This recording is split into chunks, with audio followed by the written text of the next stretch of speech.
اللہ تعالیٰ نے حضرت نوح علیہ السلام کا واقعہ بہت تفصیل سے بیان کیا.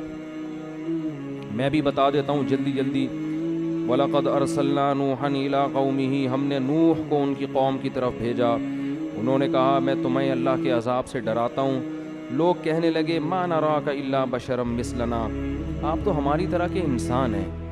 وَمَا نَرَاكَ اتَّبَعَكَ إِلَّا الَّذِينَ هُمْ أَرَاذِلُنَا بَادِيَ الرَّأْيِ، اور آپ کو جو فالو کرنے والے لوگ ہیں قوم کے غریب ترین لوگ ہیں. قوم کے غریب ترین، کوئی سردار مالدار آپ کے ساتھ نہیں ہے، خود بھی مسکین، پبلک بھی مسکین. تو یہ ہماری سمجھ میں نہیں آتا. وَمَا نَرَىٰ لَكُمْ عَلَيْنَا مِنْ فَضْلٍ، ہم نہیں دیکھتے کہ آپ کو ہم پر کوئی فضیلت ہو.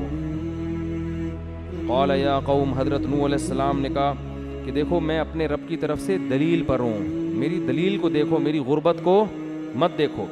اور کہنے لگے لا اسألکم علیہ مالا، میں تم سے اس دین کی تبلیغ پر پیسوں کا مطالبہ نہیں کر رہا، اس میں میرا کوئی ذاتی مفاد نہیں ہے. اور من ینصرنی من اللہ ان طردتہم، ان غریبوں کو اگر میں اپنی محفل سے نکال دوں گا تو مجھے اللہ کے عذاب سے کون بچائے گا. یہ آواز گونج رہی ہے، اس مائک کو سیٹ کریں یار، گونج رہی ہے نا آواز، کل بھی بہت خراب آواز گئی ہے. تو میں ان غریبوں کو اپنی محفل سے نہیں نکال سکتا. اسلام کی دعوت سب کے لیے بھائی، امیر غریب سب برابر ہیں اس میں. اور میں تم سے یہ نہیں کہتا کہ میرے پاس اللہ کے خزانے ہیں، نہ میں غیب کا علم جانتا ہوں، نہ میں فرشتہ ہوں. اور جن غریبوں کو تم دیکھ کے کہتے ہو نا کہ یہ کسی کام کے نہیں ہیں، میں ان کے بارے میں یہ نہیں کہتا کہ اللہ ان سے راضی نہیں ہے. ہو سکتا ہے اللہ ان کو بہت نوازے گا ان کے ایمان اور عمل کی وجہ سے. تو اللہ فرماتے ہیں 950 سال نوح علیہ السلام دعوت دیتے دیتے دیتے دیتے یہاں تک پہنچ گئے کہ قوم پھر ایک دن آپ سے کہنے لگی یا نوح قد جادلتنا فاکثرت جدالنا، اے نوح تو نے جھگڑا کیا اور بہت ہی کر لیا. 950 سال ہو گئے ہماری تیری بحث کو. تو یہ کہتا ہے کہ ان بتوں کی عبادت چھوڑ دو، ہم کہتے ہیں باپ دادا سے کرتے آ رہے ہیں. فاتنا بما تعیدنا، اب تو جو ہم سے عذاب کا وعدہ کرتا ہے نا وہ لے آ. ان کنت من الصادقین، اگر تو سچا ہے اب دکھا دے، بہت ہو گیا، ہمیں تو کہیں نظر نہیں آتا. تو اللہ کہتے ہیں کہ میں نے نوح علیہ السلام سے کہا لن یؤمن من قومک الا من قد آمن، اے نوح اب مزید تیری قوم میں سے کوئی شخص ایمان نہیں لائے گا. لہذا اب تو نے کیا کرنا ہے، وَاصْنَعِ الْفُلْكَ بِأَعْيُنِنَا وَوَحْيِنَا، ہماری نگرانی میں کشتی تیار کر. دیکھو ایک بات خوب یاد رکھو، اللہ کا عذاب اس وقت آتا ہے جب لوگ اطمینان کر بیٹھتے ہیں کہ اب عذاب نہیں آئے گا. جب تک انسان کو خطرہ ہوتا ہے نا کہ عذاب نہ آ جائے تو نہیں آتا. جہاں اطمینان ہوا کہ اب نہیں آئے گا تو قرآن سے پتہ چلتا ہے کہ اسی وقت آتا ہے. جب بھی انسان گناہ کرتا ہے نا، اس کے مسلمان کے دل میں خوف ہوتا ہے کوئی چھت نہ پھٹ جائے کہیں. یہ خوف اس کی علامت ہے کہ امید ہے ابھی توبہ کی مہلت ملے گی. لیکن جب مطمئن ہو گئے نا یار کب سے کر رہا ہوں گناہ، نہ آج تک چھت پھٹی ہے، نہ کوئی نقصان ہوا، کچھ بھی نہیں ہوا، تو بس سمجھ لو کہ اب تباہی کے دن آ گئے ہیں، کیونکہ غیب کا معاملہ ہے نا سارا. تو قوموں کے ساتھ بھی ایسے ہوتا تھا. قومیں شروع میں ڈرتی تھیں کہ عذاب نہ آ جائے تو پیغمبروں کی مخالفت تو کرتی تھیں، لیکن اسے ایک لمٹ ہوتی تھی، ڈرتے بھی تھے. لیکن جس قوم کو بھی جب یہ ہوا نا کہ بھائی کوئی نہیں آ رہا، آپ کی باتیں ہی ہیں آپ کے پاس، عذاب نہیں ہے، تو پھر اللہ کا عذاب آتا ہے. تو قرآن کہتا ہے ہم نے نوح علیہ السلام سے کہا کہ آپ ہماری نظروں کے سامنے کشتی تیار کریں اور اب ان ظالموں کے بارے میں مجھ سے بات نہیں کرنا، ان کی سفارش نہیں کرنا، یہ سب غرق ہوں گے. وَيَصْنَعُ الْفُلْكَ، نوح علیہ السلام کشتی تیار کر رہے تھے اور ایمان والے ان کے ساتھ مل کر.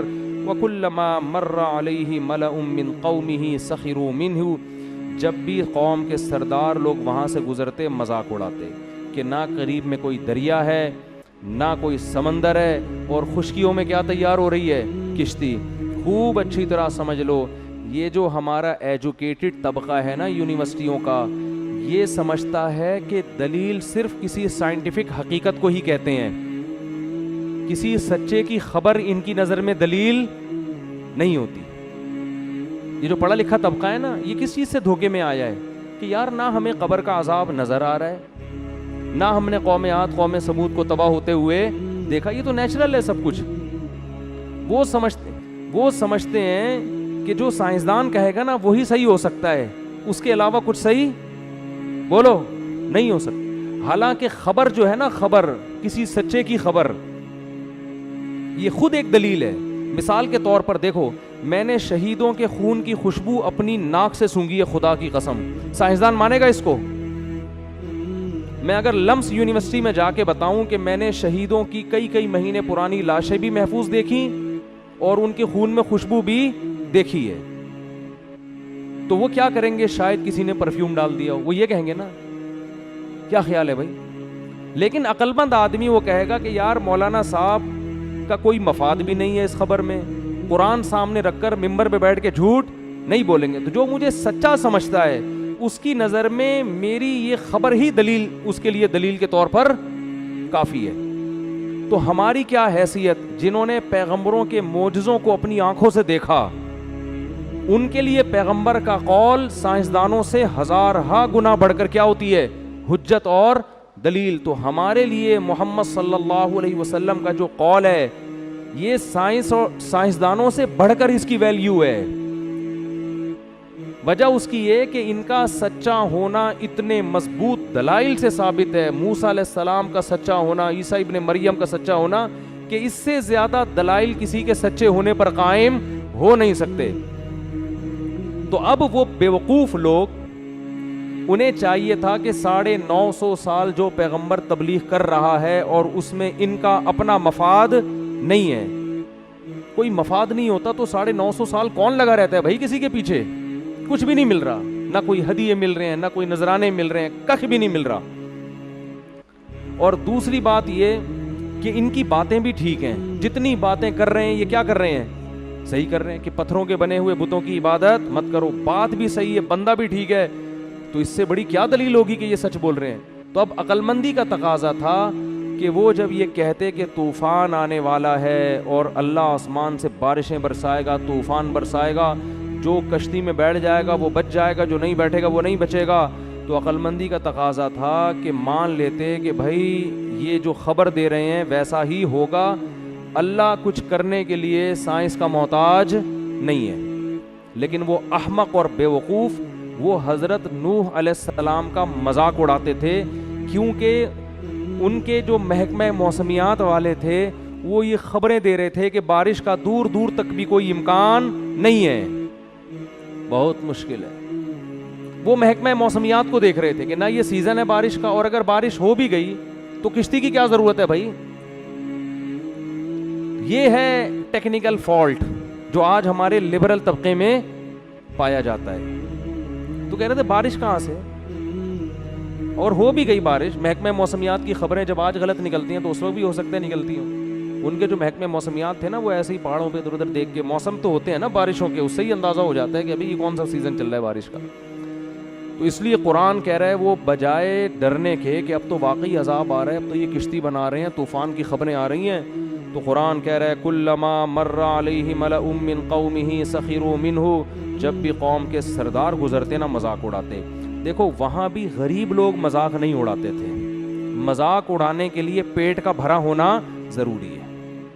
لبرل طبقہ مولویوں کا مذاق اڑاتا ہے, رکشے ٹیکسی والے چاہے دین پہ نہ بھی چلیں یہ علماء کا مذاق نہیں اڑاتے. مذاق اڑانے کے لیے آج کل پڑھا لکھا ہونا ضروری ہے, ان میں تکبر ہوتا ہے, ہمیں آتا ہے, ان کو کیا پتا. پیٹ بھرا ہو, گاڑی ہو, اچھا گھر ہو تو ہری ہری انسان کو سوچتی ہے, دولت آتی ہے نا تو تکبر بھی ساتھ ساتھ آتا ہے. تو قرآن کہہ رہا ہے کہ جو قوم کے بڑے بڑے لوگ تھے, چھوٹے موٹے نہیں, غیر مسلموں میں چھوٹے بھی تھے, لیکن الملا بڑے بڑے جو قوم کے لوگ تھے نا وڈیرے ٹائپ کے, وہ جب بھی گزرتے نوح علیہ السلام کو دیکھتے کہ کشتی بنا رہے ہیں, لوگ بھی بنا رہے ہیں, سخروا منہ, تو تمسخر کرتے, مذاق اڑاتے. ان کو دیکھو مولویوں کو کیا ہو گیا, ان کو سمجھ رہے ہیں, ان کو دیکھو کیا ہو گیا ہے. تو نوح علیہ السلام فرماتے ہیں ان تسخروا منا فإنا نسخر منکم کما تسخرون, آج تم ہمارا مذاق اڑا لو, تھوڑے دنوں میں ہم تمہارا مذاق اڑائیں گے. فسوف تعلمون, ان قریب پتہ چل جائے گا کون ہے جس پر ذلیل کرنے والا عذاب نازل ہونے والا ہے, ایسا عذاب جو اس کو رسوا کر کے رکھ دے گا. قرآن کہہ رہے حتی اذا جاء امرنا, یہاں تک کہ جب ہمارا حکم آ پہنچا, وفارت تنور, اور زمین میں جتنے تنور تھے نا, دراڑیں تھیں زمین میں, جتنے سوراخ تھے, سب سے پانی ابلنا شروع ہو گیا. فارا کا مطلب ہوتا ہے ابلنا. اتنی اسپیڈ سے پانی نکلنا شروع ہوا ہے, زمین کے چشمے اللہ نے جاری کر دیے سارے. زمین سے پانی اگلنا شروع ہوا اور آسمان سے پانی اللہ نے انڈیلنا شروع کر دیا. اتنی تیز بارشیں اور زمین سے بھی پانی اگلنا شروع. فرمایا قل نحمل فیہا من کل زوجین اثنین, اے نوح اس کشتی میں جتنے بھی جانور ہیں ان میں ایک ایک جوڑا رکھ لیں, کیونکہ انسانوں کے ساتھ پانی اتنا زمین پہ آئے گا کہ اس میں سارے جانور بھی ہلاک ہو جائیں گے. تو یہ جتنے جانور ہمیں نظر آتے ہیں نا, یہ سب ان جانوروں کے آل اولاد ہے جو نوح علیہ السلام کے ساتھ کشتی میں سوار ہوئے تھے, الا یہ کہ پانی کے جانوروں. تو بہت بڑی کشتی بنائی اور سارے, یا ہو سکتا ہے کچھ جانور اللہ نے بعد میں پیدا کیے ہوں, خیر جوڑے رکھ لیے اس میں. فرمایا ومن آمن, اور جتنے لوگ آپ کے ساتھ ایمان لائے ہیں نا ان کو بھی اس کشتی میں سوار کر لیں. وقال ارکبوا فیہا بسم اللہ مجریہا ومرساہا, اور اللہ نے فرمایا اس کشتی میں بیٹھ کر اللہ سے دعا مانگو کہ اللہ ہی کے نام سے اس کا چلنا ہے اور اللہ ہی کے نام سے اس کا رکنا ہے. یہ دعا ہے کشتی میں بیٹھنے کی بھی اور گاڑی کی بھی. لوگ گاڑی میں بیٹھ کے یہ دعا پڑھتے ہیں سبحان الذی سخر لنا ھذا وما کننا لہ مقرنین, یہ بھی ٹھیک ہے, لیکن گاڑی کی مشابہت کشتی سے زیادہ ہے. اس پہ کیا دلائل ہیں وہ ایک الگ ٹاپک ہے, اس لیے یہ والی دعا پڑھنی چاہیے, وہ بھی پڑھ لیں یہ بھی پڑھ لیں. تو ان ربی لغفور الرحیم, قرآن کہہ رہا ہے وہی تجری بہم فی موج. اب آپ دیکھو وہ غیر مسلموں نے دیکھ بھی لیا کہ کوئی محکمہ موسمیات کی خبر نہیں تھی, پھر بھی زمین سے پانی بھی اگل رہا ہے اور آسمان سے بھی گر رہا ہے, پھر بھی ان کو عقل بولو نہیں ہے کہ یار یہ اتفاق ہے تیز بارش ہو رہی ہے. حالانکہ اب تو ایمان لانا چاہیے تھا نا, لیکن وہی ہے انسان کی عقل پہ جب پردے پڑتے ہیں نا خواہشات کے, تو اسے بات سمجھ میں نہیں آتی. قرآن کہہ رہا ہے وہی تجری بہم فی موج کالجبال, پانی اتنا اکٹھا ہو گیا کہ بڑی بڑی موجیں بن گئی اور اس میں کشتی پہاڑ کی طرح ہچکولے کھا رہی ہے اور اس میں چل رہی ہے. ونادى نوح ابنه وكان في معزل, بہت سے لوگ اس وقت تک غرق ہو چکے تھے. نوح علیہ السلام نے اپنے بیٹے کو دیکھا جو ایک کنارے پہ کھڑا ہوا ہے. اس کو نوح علیہ السلام نے پکارا یا بنی ارکم معنا, اے میرے پیارے بچے, اے میرے پیارے بیٹے. بنیا کا مطلب میرے پیارے بیٹے, محبت سے اس کو پکارا. ارکم معنا, آ جاؤ ہمارے ساتھ کشتی میں سوار ہو. اپنا بیٹا ایمان نہیں لایا, دیکھیں. ولا تکم مع الکافرین, اور آج کافروں کا ساتھ مت دو, ان کے ساتھ مت ہو. کیا کہتا ہے جواب میں؟ قال ساوی الی جبل یعصمنی من الماء, ابا میں ایسے پہاڑ پہ چڑھ جاؤں گا جو مجھے پانی سے بچا لے گا. قد میرا لمبا ہے, پہاڑ تک تھوڑی پانی پہنچے گا, پہاڑ کے اوپر چڑھ جاؤں گا میں. قال لا عاصم اليوم من امر اللہ, فرمایا ہے میرے بیٹے آج اللہ کے اس عذاب سے تجھے کوئی نہیں بچا سکتا, صرف وہی بچے گا مر رحم, جس پر اللہ کا رحم ہوگا. یہ وہ طوفان نہیں ہے جو نارملی آیا کرتے ہیں جن میں پہاڑوں پہ چڑھنے سے بچت ہو جاتی ہے, یہ وہ نہیں ہے. یہ اللہ نے قوم کو تباہ کرنے کا ارادہ کیا ہے. اللہ فرماتے ہیں ابھی یہ آپس میں نوح علیہ السلام اور ان کے بیٹے کا مکالمہ چل رہا ہے. وحال بینہم الموج, ایک بہت بڑی لہر آئی ہے. فکان من المغرقین, اور اس لہر نے نوح علیہ السلام کے بیٹے کو پانی کے اندر غرق کر دیا, پوری قوم کو تباہ کر دیا اللہ نے. اور قرآن میں دوسرے مقام پر آتا ہے اغرقوا فادخلوا نارا, پانی کے اندر غرق کیا اور آگ میں داخل کر دیا. پانی کے اندر غرق کیا اور فا کہتے ہیں تعقیب مع الوصل, فوراً کوئی کام ہو. ادھر پانی میں غرق ہوئے, ادھر فوراً آگ میں داخل.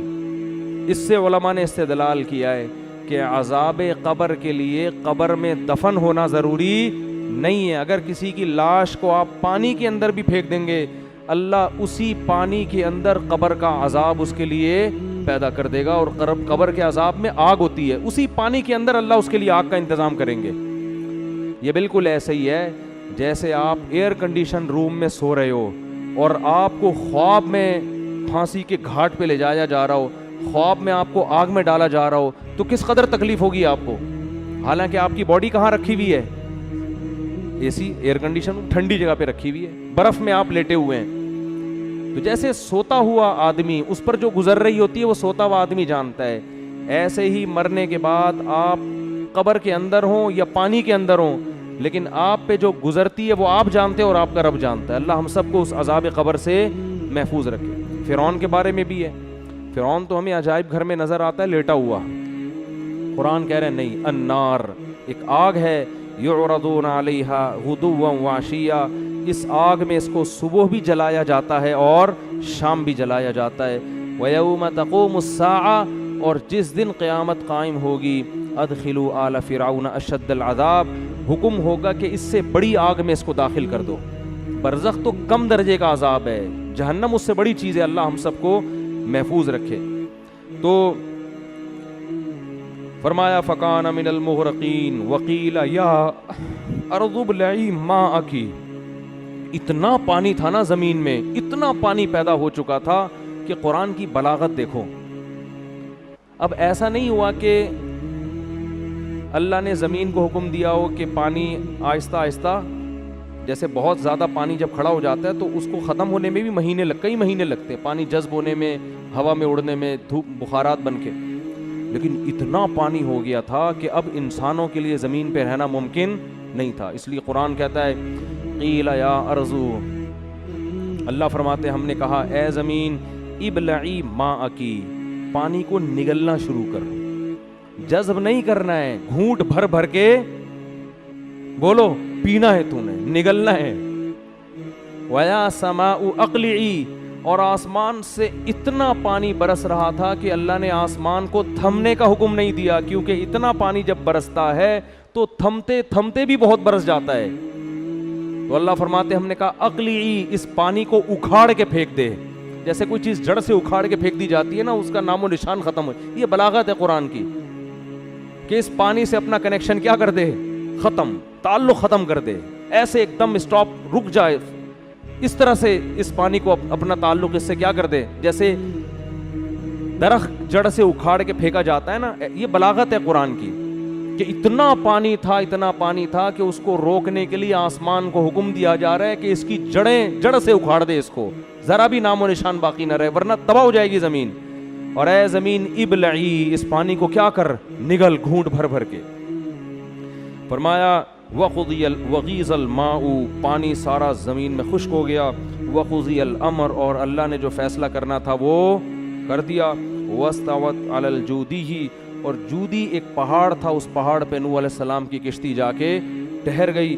وقیل بعدا للقوم الظالمین, اور کہا گیا ان ظالموں پر اللہ کی لعنت, جن کو 950 سال سمجھایا گیا مگر ان بدبختوں کی سمجھ میں نہیں آیا. یہ سمجھتے تھے کہ یہ نوح علیہ السلام معاذ اللہ بیکار باتیں کر رہے ہیں.